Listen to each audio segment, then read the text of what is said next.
Another day with Mami A. Pag uwi ko nga galing office ay nakakain na si Daddy J at ang mga bata. Kaya dali-dali na ako na malansya para may isuot sila bukas pagpasok sa eskwela. Isa sa mahirap na gawain para sa akin ng pagpaplansya bukod sa paglalaba. Kumukonsumo kasi ito ng oras bago mo matapos gawin. At dahil nga tayo 30 na at papunta na sa 40, talaga namang masakit siya sa balakang. Kaya naman laking ginhawa para sa akin ang paggamit ng ganitong iron steamer. Bukod sa madaling gamitin ay napapabilis pa niya ang aking pagpaplansya. Malakas siyang magbuga ng init kaya naman madali ring maunot ang mga damit. Yung pang isang linggong damit ng mga anak ko ay kaya niyang tapusin ng wala pang 30 minutes. What?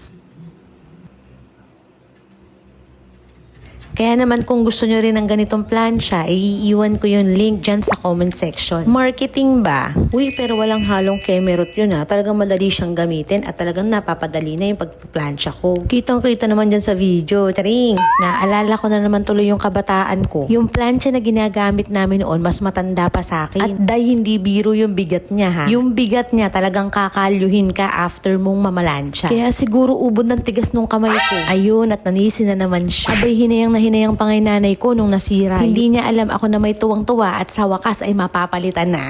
After nga mamlansya, inaisipan naming manood ng movie mag-asawa. Sinalang na ni Daddy J yung french fries doon sa aming air fryer. Ako'y naman naisipang gumawa ng inumin na hindi ko alam kung anong tawa. Basta pinaghalo-halo ko lang yung Milo, fresh milk at yung Nescafe Gold. Naglagay din ako ng konting asukal. Konti lang talaga dahil paubos na pala yung asukal namin.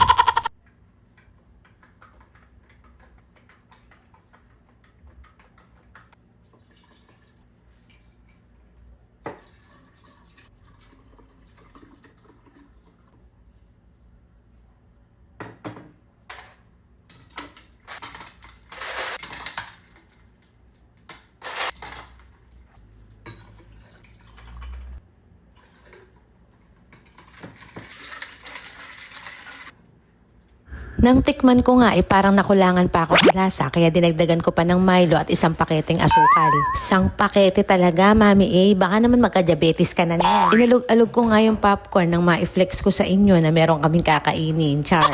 Day off ko nga rin bukas kaya naman may oras kami ni Daddy J para manood ng movie. Yun nga lang magja-jack and poy kami bukas ng umaga kung sino unang gigising para maipagluto yung dalawang estudyante namin. Pero Daddy J, pwede bang ikaw na lang? Ikaw na lang ulit. Char. Sa mga oras nga na yan panay na akong nguya. Hindi nga ako naghapunan pero sangkaterbang french fries na may kakainin ko. Salamat sa konsentidor kong asawa. Kahit nga tumataas na yung kolesterol ko, pinapakain pa rin niya ako ng mamantika. Yung totoo, Daddy J, para yatang gusto mo na akong mauna. Charing. O siya, paano? Hanggang dito na lang muna ulit. At yung boses ng Mami A parang patulog mag-movie date muna kami. Ito po si Mami A. Bye!